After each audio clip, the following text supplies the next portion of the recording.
COVID-19 has now transformed into a global pandemic. It has affected our economies, our jobs, the stock market, and our way of life. As it brings uncertainty to many parts of our lives, this series is our conversations with the companies, the players, the decision makers, to help us make sense of it all. Welcome to COL Conversations. Hello everyone, and welcome to another episode of COL Conversations. And one of the greatest areas in life that we've had some massive shift in is food. And today we're fortunate enough to have with us one of the listed companies in the full-service restaurant industry who can give us an insight on how their business is operating during this pandemic. And one of the unique characteristics of their product is that it can be eaten with every meal of the day, like whether breakfast, lunch, or dinner. Ladies and gentlemen, this is pizza. And joining us today is the President and CEO of Shakey's Pizza Asia Ventures Incorporated, or Pizza, Mr. Vic Gregorio. How are you, sir? Hello everyone. Hello, Ed. Nice to be here, and thank you for the invite. Yes, sir. So first of all, how is Pizza dealing with the COVID-19 pandemic, sir? Let me begin by saying this is definitely new territory, right? This is something that caught us by surprise, but everybody in the industry, I think, has accepts the fact that things will change from here on. No? We were all set for the year. It started very well, and if I would like to take this chance to remind everybody, Shakey's was doing great for the last 16 years, double-digit growth, top line, bottom line, consecutively, and we were excited for 2020. Until March 16, when the government issued these quarantine measures. So the business drastically changed. At one point, we had to prioritize first the safety of all our guests and employees and facing the unknown. But since March 16, I'm very happy to tell you guys that as of today, May 14, we have already reopened 200 plus of our store network. So that's the biggest share, roughly around 70%, 74% of our store network. And only the branches in the main malls remain closed. We expect to open them within the next 2 weeks. Okay, because by then the quarantine guidelines would allow these major malls to reopen, and we will be planning to reopen alongside them. I guess that's where we are right now. Operations continue to be limited, only to delivery and carry out. All dine-in is forbidden. That said, we have the advantage of having well-established multiple brand channels. Shakey's has that unique advantage, I guess, ever since, that we generate revenues from different channels. Dine-in was the biggest before this COVID pandemic. Dine-in was almost 50 to 60% of our sales, but we have a very strong delivery platform, carry out, and even catering and functions. And Shakey's is actually celebrating its 45th year anniversary in the Philippines. We first opened in 1975. So the legacy that the brand has built through the years, 45 years, has always been very strong, and one of the trusted brands by the household. So it's a household name. Our awareness, so 99.9% in the country. And then the team was always focused on delivery. Our core product being pizza. It is truly a delivery product. Okay. Pizza is the #1 most delivered items worldwide.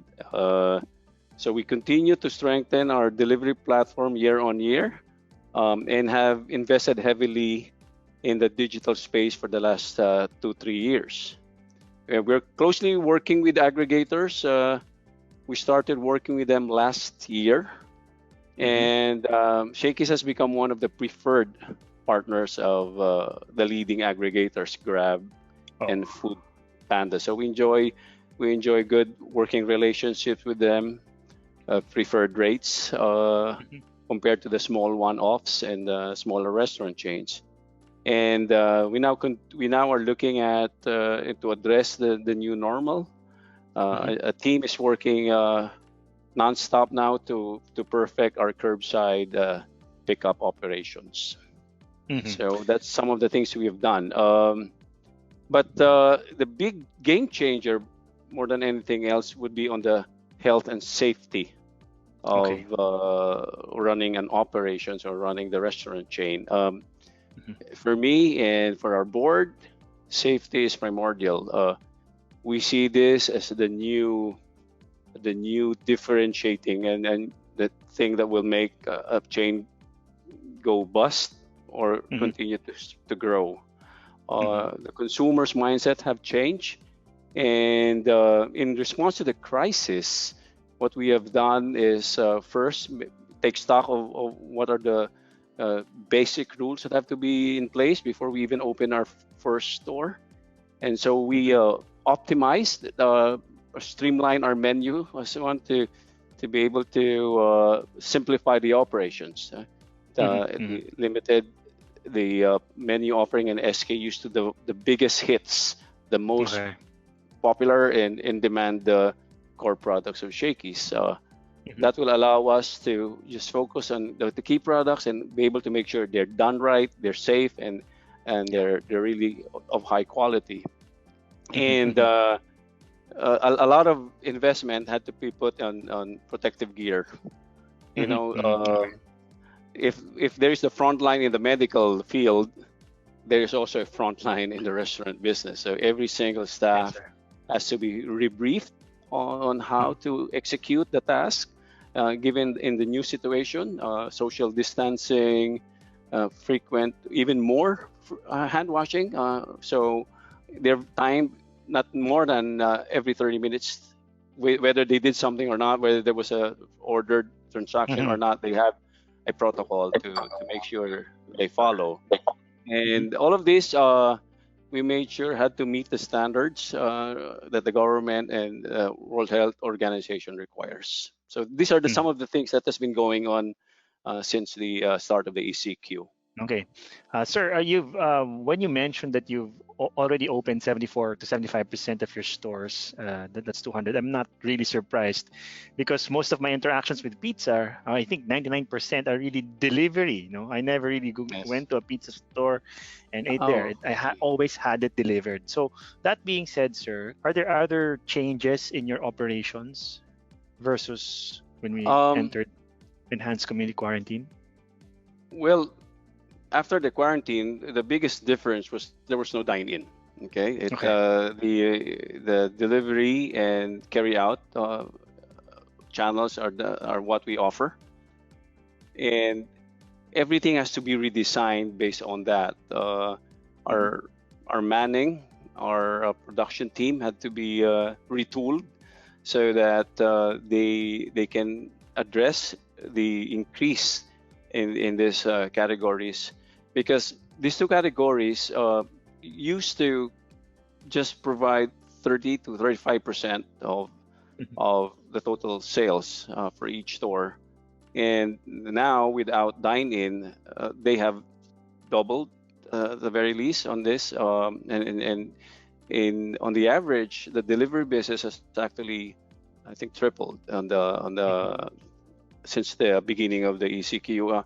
I think it just goes to show that the Shakey's pizzas have always been in the minds of consumers when it comes to delivery.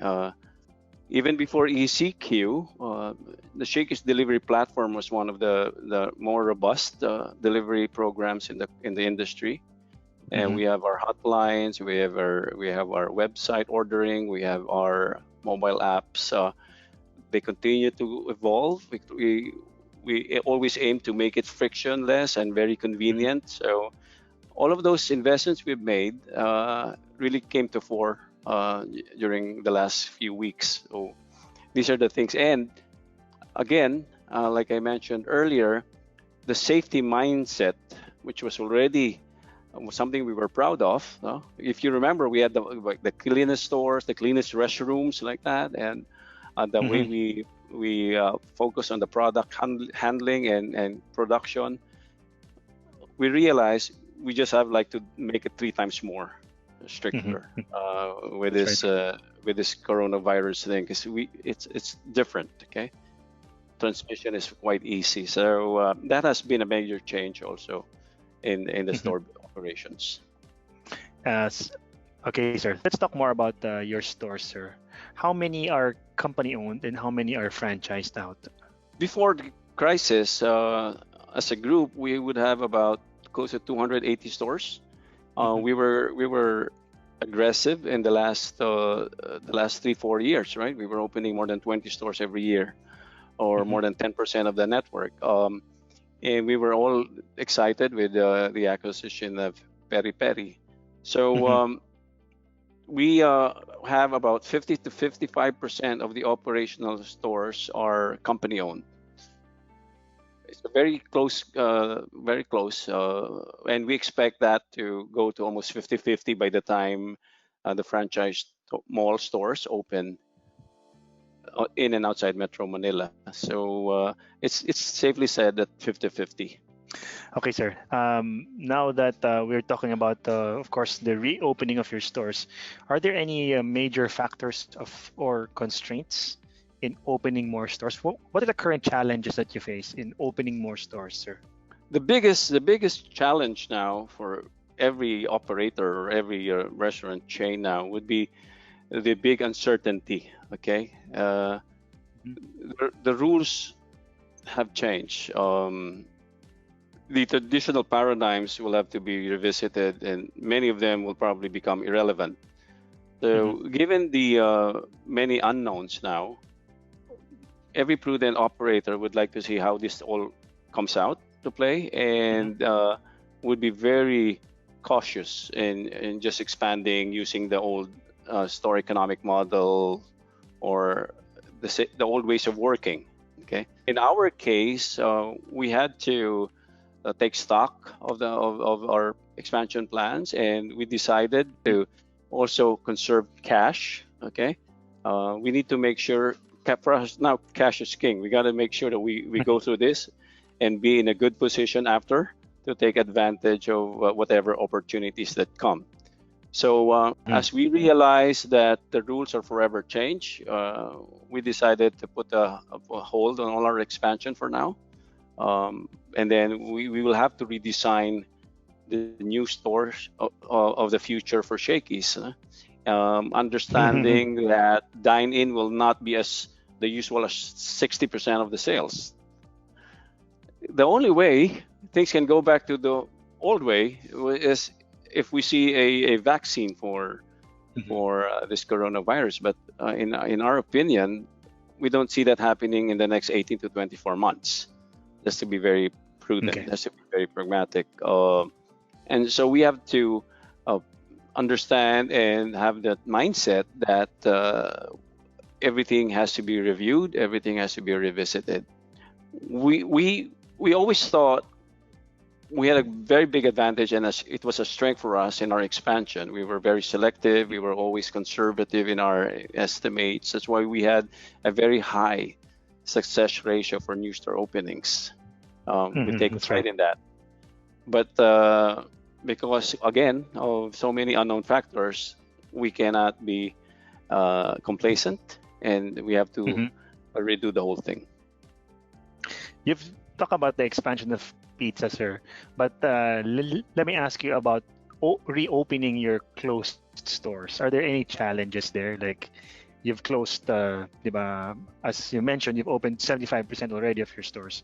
But for the rest, are we just talking about the constraints given by the malls, or do you have a special category of constraints or considerations before you reopen a particular store?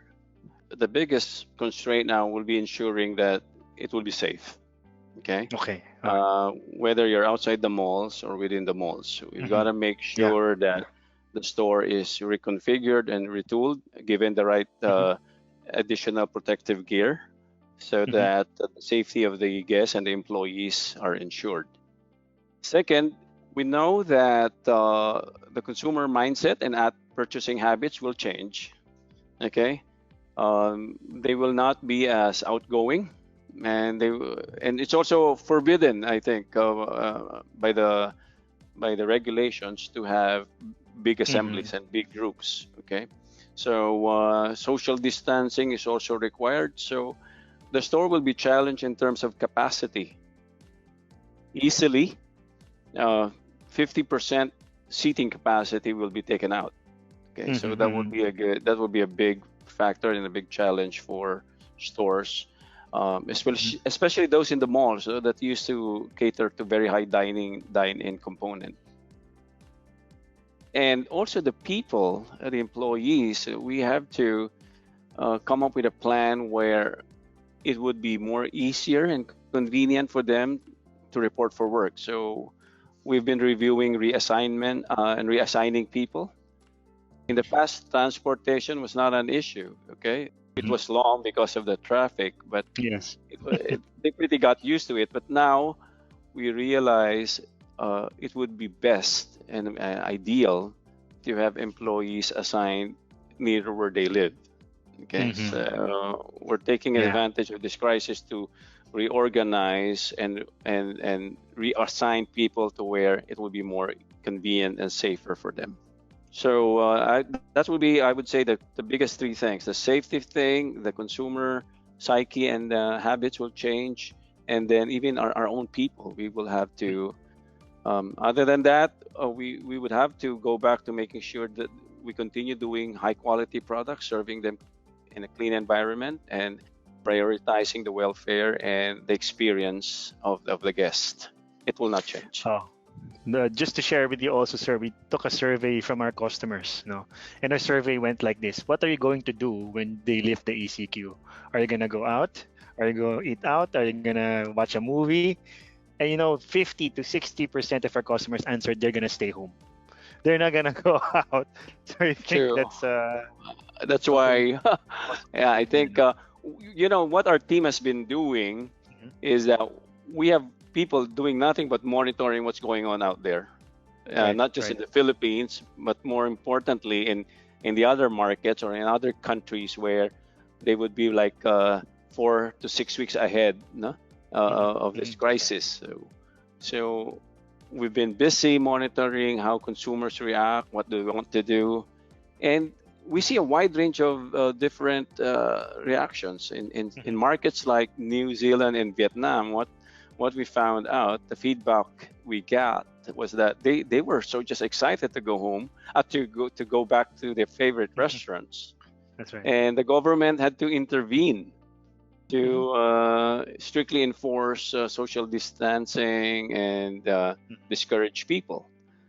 Hmm. We also have, on the other end, markets like Singapore and China, which became more liberal, and then suddenly had to double down and then again enforce more stricter rules because there was like that a spike again. So what we are doing in Shakey's is we want to prepare for the worst, Hmm. but also be ready to pounce on the opportunities. And I think uh, that works well with us because as a group, our agility and we've been more flexible and quick on the draw than it's part of the culture and habit of the team. Okay, sir. Now, can you talk to us more about the performance of your open stores, sir? Yes, I'll admit it's not the same again as Okay. before Right. because Right. dine-in is prohibited in the last ECQ.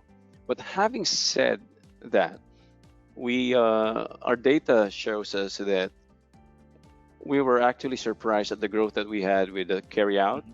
and the Okay. delivery. Hmm. It was turned out to be far more bigger than what we originally planned for 2020, and that has been a big boost to us.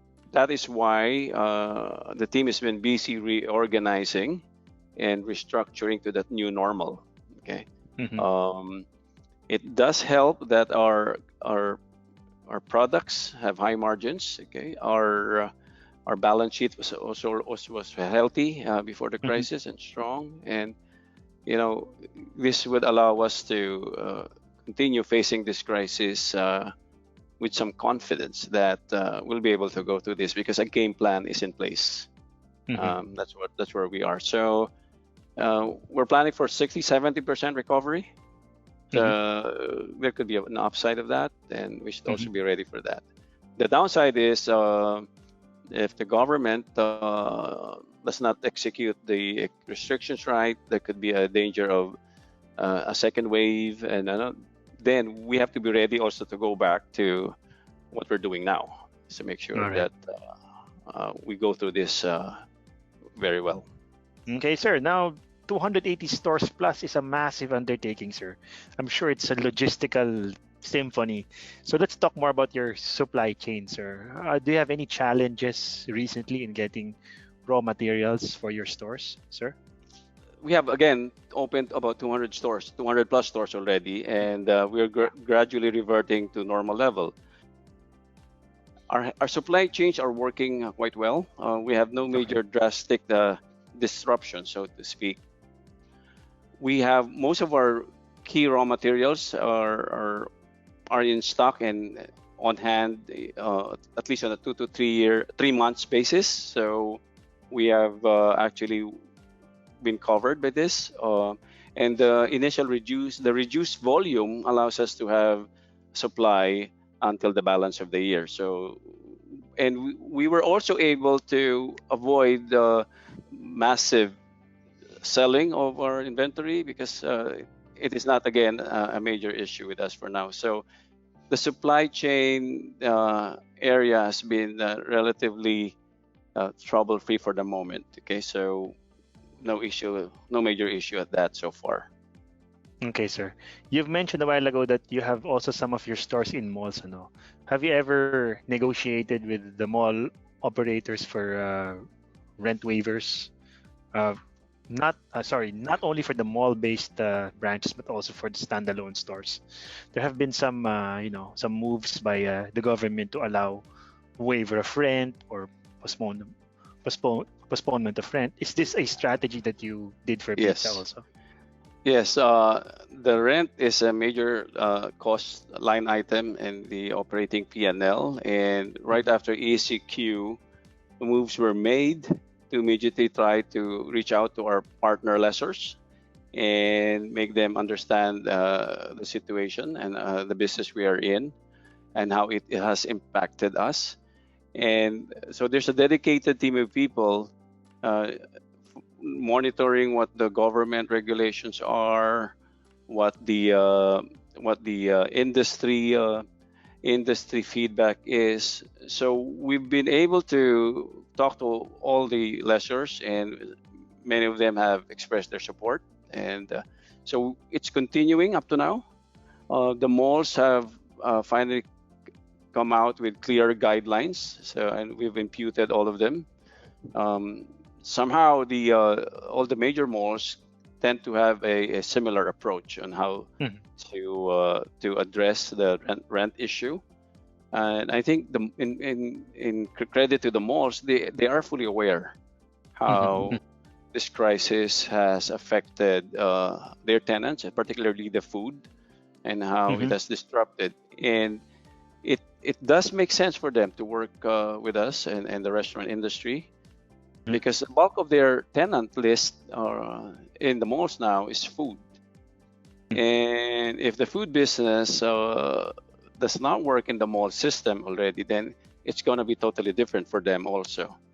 So now that we have more solid and concrete directions from them, we are able now to impute that in our own plans. So yes, we've talked to just about every single lessor we have, malls and otherwise. Yes, sir. Being a major player in the food industry, sir, and being there for quite a long time, my next question is, how do you think will this coronavirus change consumer behavior? I'm a consumer, okay? Yes. I have been eating out with my family. I've been ordering for delivery. It definitely will change big time. The consumer's attitude and habit. The safety thing will now be top of mind. Okay, I think you must have been aware of some surveys made already, and in the past it used to be just the quality of the food and the taste that was a major factor. Safety has come out. as the number one factor now. So that's a Yeah. clear sign their mindset has changed. Their buying habits.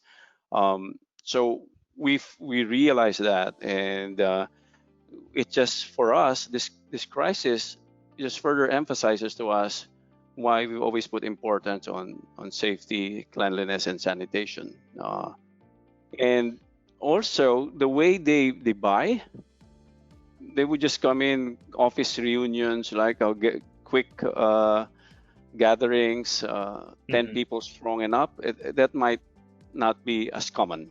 Okay, it would be smaller groups, 3 to 4, and a lot of individual consumption will be on the rise.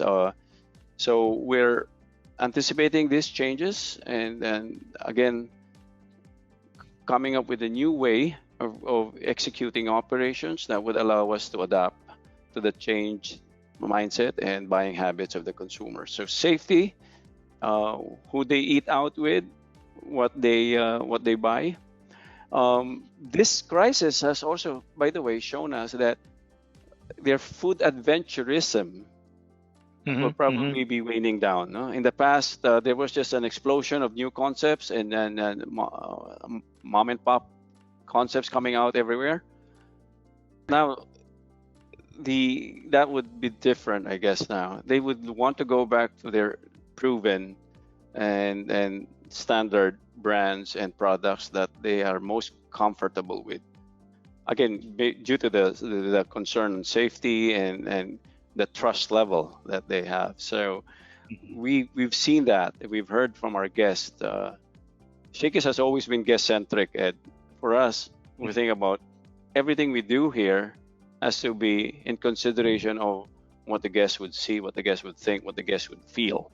And we have a way of doing that because we also are the quintessential Shakey's guests. We always go to Shakey's and restaurants like Shakey's, so we have a feel on what they feel and what they do. So safety, where they buy, who they buy with, and even the frequency. They probably also do more delivery, like you said, than eating out. Okay. Yes, sir. Now, how do you plan to, capitalize on this change in consumer behavior? Do you plan to realign your operations after your ECQ on a permanent basis? Yes, a big yes. Again, I would like to repeat, for us and for me, the new normal will be different, right? It's going to be more towards safety, delivery, carry out, as opposed to dine in.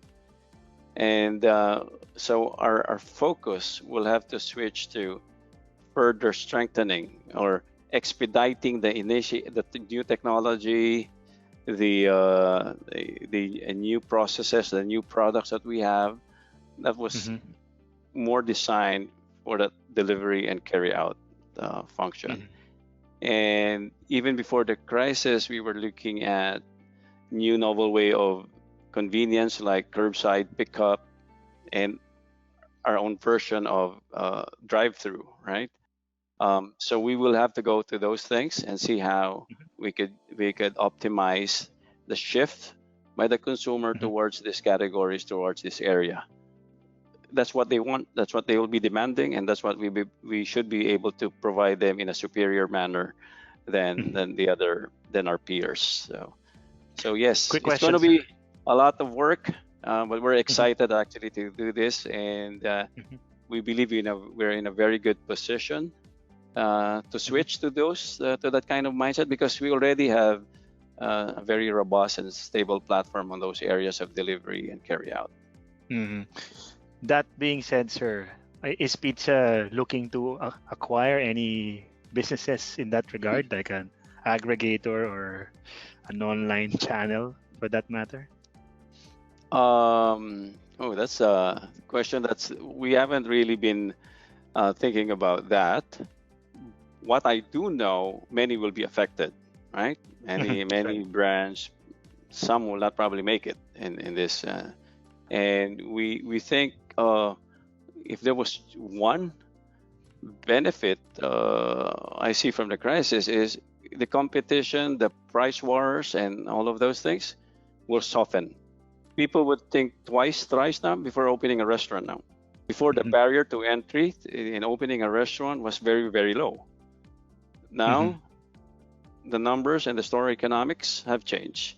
The demand profile, the consumer's habit have changed. So people will be very wary and be very, very conscious and be very brave to actually go into the restaurant business now. So we see some, I expect some casualty to see, just like in other markets now. A lot of concepts have been filing for bankruptcy. We will just have to see how it evolves. It's very fluid, Ed. That's why every week something can change, you know. Yes, sir. So we want to be always ready for whatever opportunities that come. I think that will be the most prudent position we can take. Sir Vic, you've mentioned kanina that you are trying to change your business model into something that's more amenable to delivery or picking up from your store. And you've mentioned kanina yung concept of curbside pickup. Paano ba gumagana yun? Curbside pickup is actually not new. No? It's something that's very popular in the US. Americans would like to order food, but they don't want to go down. They just want to stay by their car, and the employees of the establishment just goes to the car and gives him his ordered products. It's, I think, a very good time to move ahead with this full speed ahead, because of the idea of being contactless, more convenience for the guests. So the way we see it, people can conveniently order their Shakey's products, the ones that they've been craving for, through web or through by mobile app, and it would be ready when they get to the store at a specific time. They don't have to worry. So it's going to be, we want it to be very reliable. We want it to be contactless and safe and very convenient. It's still takeout, but you don't have to go to the inside the store, to the counter. Our stores, especially the freestanding stores, they have a very big and ample parking space, right? So that's one of the advantage we have in Shakey's for those branches outside the malls, and so it's very convenient for our guests to just park by the curbside and then send us a message. They're there, and we'll be more than happy to go out of the restaurant and give them the food they order, handing it over to them directly by the window, or they can open their trunk and we can put it in the back. So that's the idea there: convenience and safety because of being contactless. It's exciting, actually. We experimented this a couple of years back, and it was not a priority for the guests. No? It wasn't really a big hit. But now, I think, because of this crisis, it has changed the thinking of the guests, and I think it will be a very good opportunity to roll out now. Okay. All right. Mr. Gregorio, do you have any final message to our audience, sir? Yes. Okay. I've been a restaurant guy all my life, 37 plus years now. And this is really different, okay? I thought I've seen everything, but this one is for the books. But it gives me some comfort knowing pizza has been going very strong for the last 16 years. We posted 16 consecutive years of double-digit growth. And I always knew there would be a time where that run would end. And for it to end in 2020, double-digit growth in top line and bottom line, there probably no better acceptable reason than a global pandemic, Ed, no? Because no single brand would be able to say that their sales by the end of this thing would have been much stronger than before, I think, in my opinion. So we take that in stride, take stock, sit down, roll up our sleeves, plan on how to adjust and adapt so that we can get out of this strong and be in a good position to continue our mission of wowing our guests and growing for employees, so that there's going to be life after this. There's always we know there will be an end to this. Okay, it's not going to be something that will be perpetual. It will just change. The ones who can adapt, the ones who are agile enough, the ones who are, have the passion for this business, I think will really be able to go through it and do well. All right. Mr. Vic Gregorio, thank you very much for joining us. Thank you. Be safe, everyone. You too, sir. Thank you.